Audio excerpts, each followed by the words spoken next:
Well, hello everybody. It's Sal Tonge, storyteller and musician here. And today I wanted to take the chance to invite Holly Pleydell, who is a creative assistant and a ukulele player, to help me present to you, the great world out there, my offering, which is a course in learning to play ukulele over 10 weeks. It's a very simple course, it's a very robust course, and it's based on my 25 years of experience as a community musician. And I thought it'd be really great to give you a demonstration of the first lesson. So, good afternoon, good evening, good morning, whatever time people are watching this. Hello, Holly. Hello, it's lovely to be here with you. Thanks for offering to be my demonstrator. And of course, as I said in the introduction, not only are you a creative assistant, but you are a ukulele player. You're not a beginner to the ukulele, although this course is aimed very much at people who have never picked up a ukulele before. Can you tell us what is it that you love about the ukulele? Oh, there we go. Well, yes, I've got my ukulele here, ready for action. It's just such an accessible instrument and it's so portable. It's easy to take it places and kind of create joy quite easily. And yeah, that's what I love about it. Oh, that is fabulous. Yeah, portable is a real plus side. You know, you can take it into a classroom, you can take it into a nursery, you can take it into anywhere. And Yeah. I also love that word that you use. There is something about when you plonk on a ukulele, there's just joy. Yeah, And you can't frown when you're playing a ukulele, that's for sure. and where did you learn to play ukulele, Holly?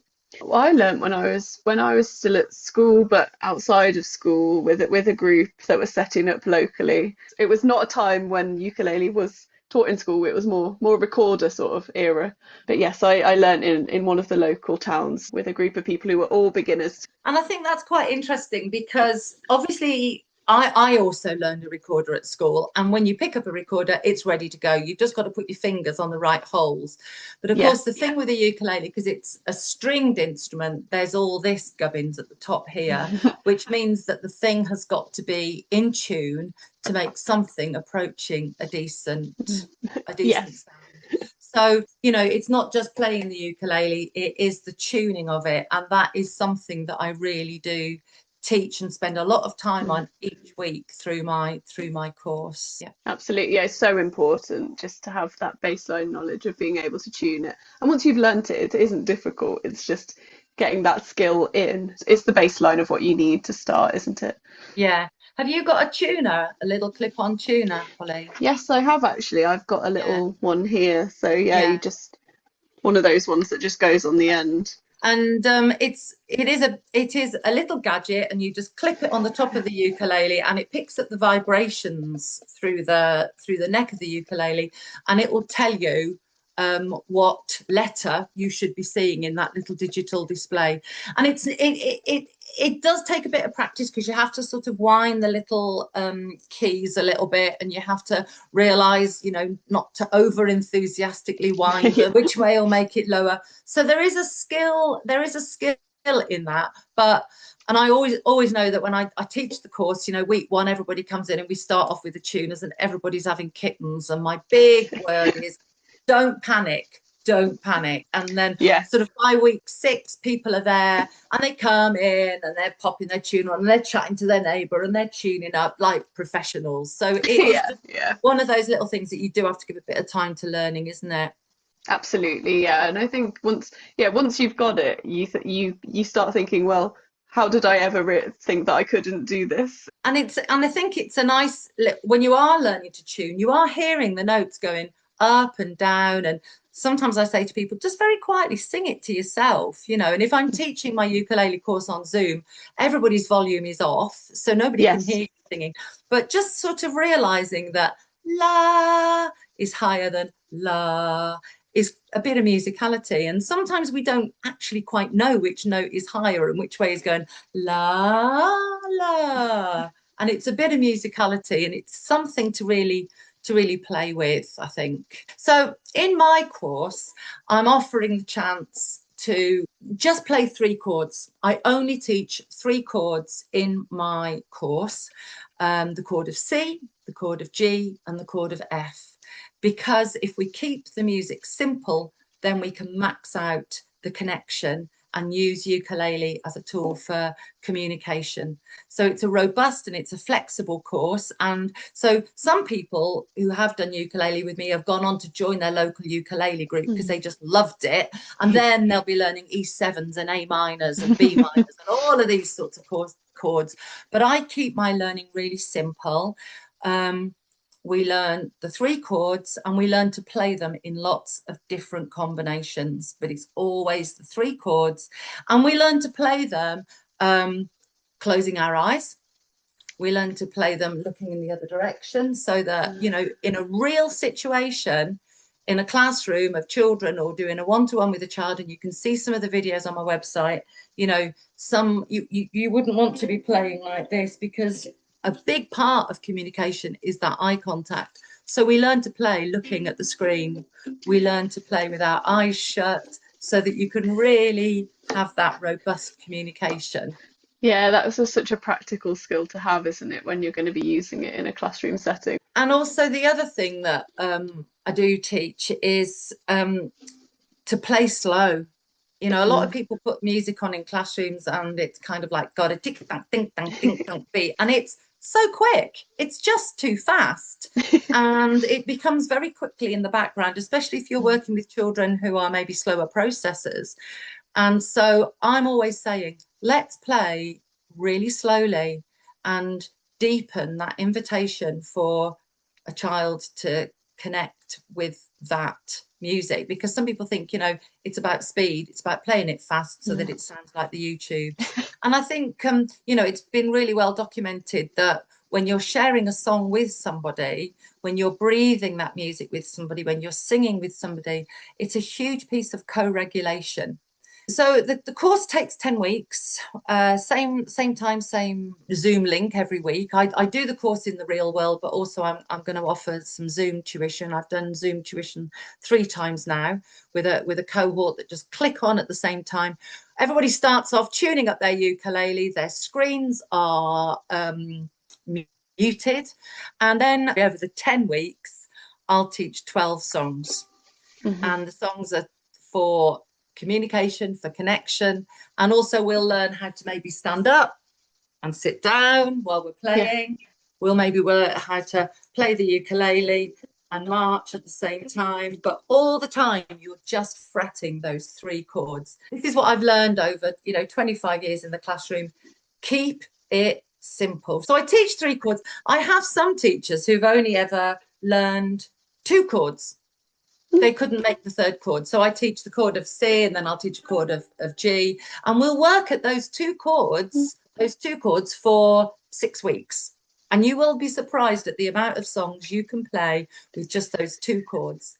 And then when you're ready, we'll bring in the 3rd chord.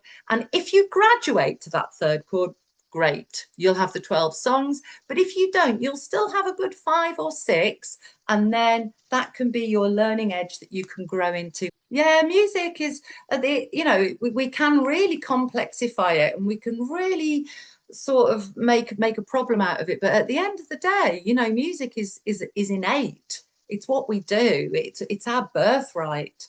And you know, if we can knock out of the trauma zone the idea of being assessed for your performance, you know, no child is going to assess if your singing is perfect, if your words are, if you're singing sharp or singing flat. You know, and also very many times, if as long as you're keeping the beat with your right hand, you can just play 1 chord and have a fully lovely musical experience and connection. And some of the videos on my site, you know, I'm really grateful to the teachers who've allowed me to take those videos and put them up, just to show the power of just playing that music with some of those children the very simplest way. I think one thing that happened to me, I was teaching ukulele in a school, and I got all the staff playing ukulele. Wonderful. And they're now even writing their own songs. Last time I went into the school, they said, "Come into the hall, come into the hall. We're having a rehearsal." And there was all the staff. There was about 20 of them all sitting there with their little ukuleles, and they'd written a Christmas song just with the three chords. And they'd written a Christmas song, and they were going to sing it at their kind of Christmas parents' assembly, you know. And I was That's just like, so cool. I bet that I was was, so rewarding to see. Yeah. yeah. Well, I think it just shows the possibilities of what you can actually create with it is really And you exciting. just build that confidence up. The more you do it and you see the results, your confidence will grow. And then Yeah. this will be a tool for the classroom. And, you know, there was one teacher who said to me, "It's always been my life's wish to play an instrument in the class." And it was just so great to give this teacher his wish, you know, and now he's always got his little ukulele out. He works with a cohort of disabled children, and it's just a big part of their classroom activity, you know. And another teacher said to me, "I don't know what we did in the classroom before I played my ukulele. We use it for lessons, and we also use it, you know, if it's a wet playtime or if we sit and Yeah. wait for a bus or something, we'll just kill a bit of time. And rather than stick the YouTubes on, get your little ukulele out and keep it real, It's you so know." much more connective. And also that ability to play and realize that, you know, there's a child that's really enjoying this language, they're enjoying this song, but they need it a bit slower. So rather than having to speed up to match the speed of a screen, you Mm, slow down, and then that child yeah. can articulate the words. And because you're playing, looking, you're not looking at your fingers, you're not sweating about your performance because you've been taught this robust three chord technique. You're looking around while you're playing, and you're watching, and you're picking up that feedback, and then you're regulating to meet the pace of those children. And it's a powerful kind of learning tool that I'm really Yeah. happy to put into places. So should we play? Shall I Yeah. give you a taste of week one? I would love to. Brilliant, brilliant. Okay. Well, I'll just share the screen, show you the handout of week one, just so that everybody gets a flavour of how simple the Mm. resources are. Well, here it comes. And should I be muting, Sal? Yes, please. Yeah, I was just going to say to you Lovely. after that. What, as I said to Holly, you know, we start off and we will learn the tuning. Each string has got a name. Good cats eat ants is I learned. So the string nearest you is G for good.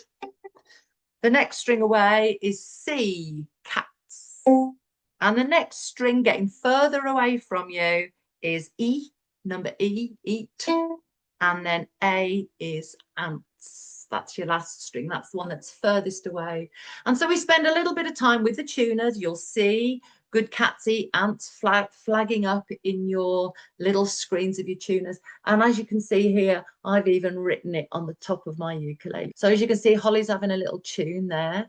And there's no noise pollution on these Zoom sessions because everybody is muted, unless, and this did happen when I was teaching the nursery workers on Wirral, somebody said, "Excuse me, can I just unmute my screen and sing and play?" And this beautiful nursery worker did a fabulous rendition of Twinkle, Twinkle, Little Star, which was fabulous. Yeah, apparently this is in an environment where a lot of training happens and everybody turns their screens off. So that is a rule. We have to have the screens on so that I can see your hands. So Holly's there ready. Are you tuned up, Holly? Yeah. So we've done the tuning from the bottom to the top. Good cats eat ants. And we're going to make the chord of C. So we're going to go to the string that's furthest away from you, and that's the A string. And we're going to put I always like to do you remember the little name? There was Tommy Thumb and Peter Pointer, Toby Tall, Ruby Ring. She's quite a handy one if you can find Ruby Ring.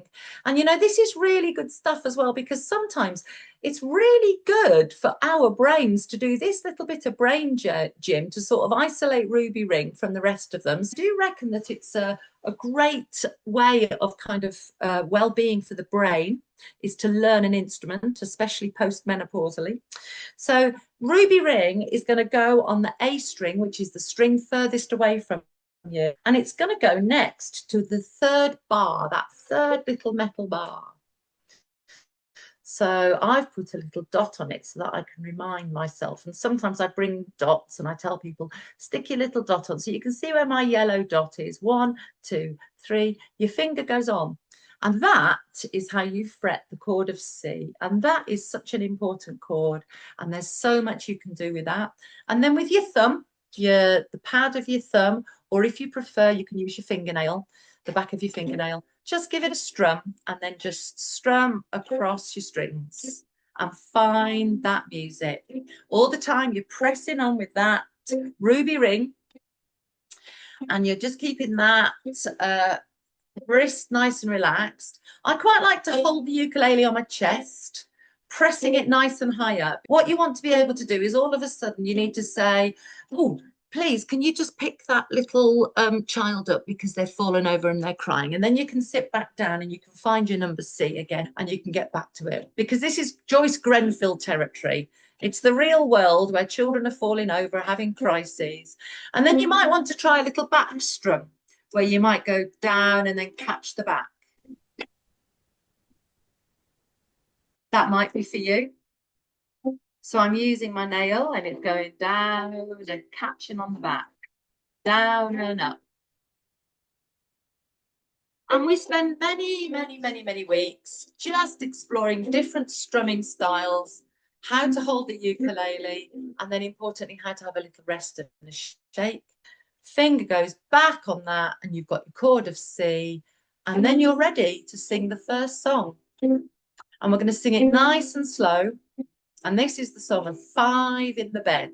Okay, let's give it a go. You know how it goes. And it's just on your chord of C. There were 5 in the bed, and the little one said, roll over, roll over.